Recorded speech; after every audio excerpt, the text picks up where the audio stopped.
Philip II developed it, and Alexander the Great used it to dismantle the Persian Empire. The Macedonian phalanx was the most successful shock formation of its time, designed to overwhelm any infantry line through sheer frontal pressure. The formation relied on the Sarissa, a pike stretching up to 21 feet long.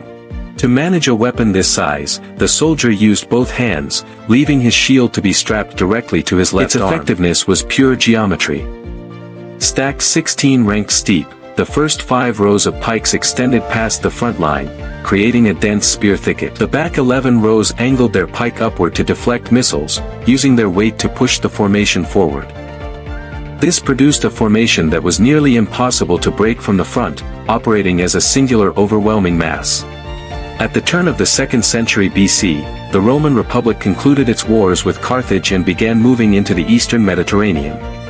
This expansion brought Rome into conflict with the Hellenistic kingdoms, including the Macedonia of King Philip V. Rome responded with a different organizational logic, the Manipular Legion. This system was built on a foundation of engineering and logistics. The Romans utilized a standard grid system for their marching camps, ensuring every unit was positioned for rapid deployment or defense at a moment's notice. These two powers would determine if the ancient world's most successful rigid formation could withstand a more modular military system.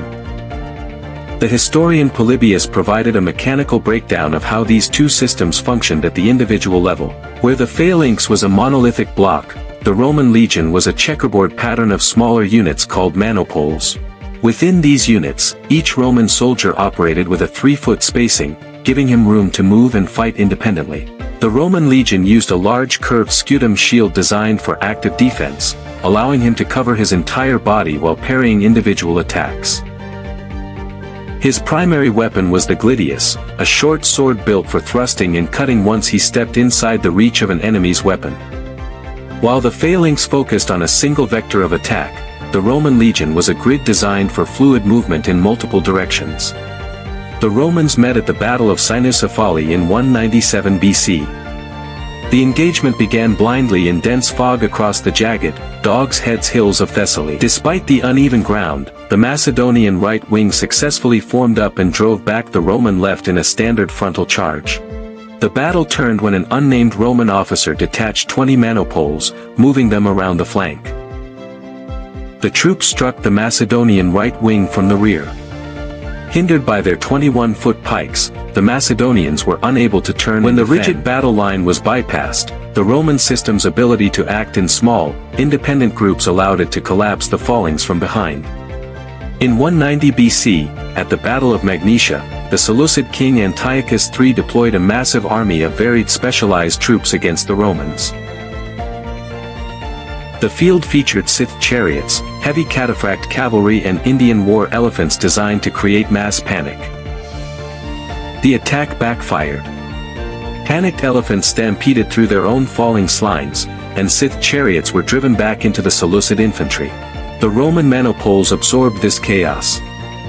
Their modular structure allowed them to open gaps, let the stampeding animals pass through, and then reform to advance into the disrupted enemy formation. The Magnesia demonstrated that a modular system is more resilient to the unpredictable friction of the battlefield than a formation that relies on total cohesion.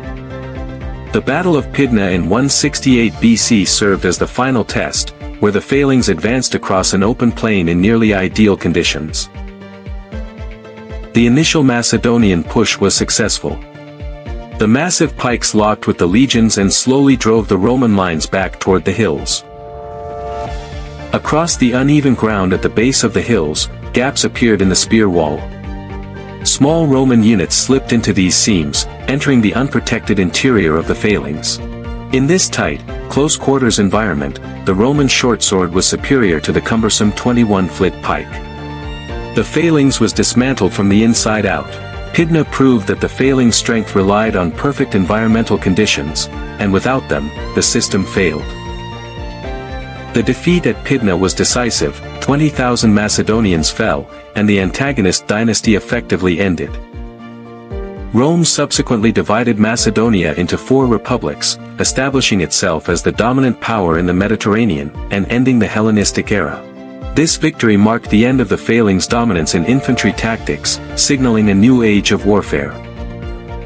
This transition represented a change in military doctrine, moving away from specialized shock tactics toward a system that prioritized unit independence. While the Phalanx could dominate a controlled environment, the Roman legion was built to thrive in the friction and chaos of the open field.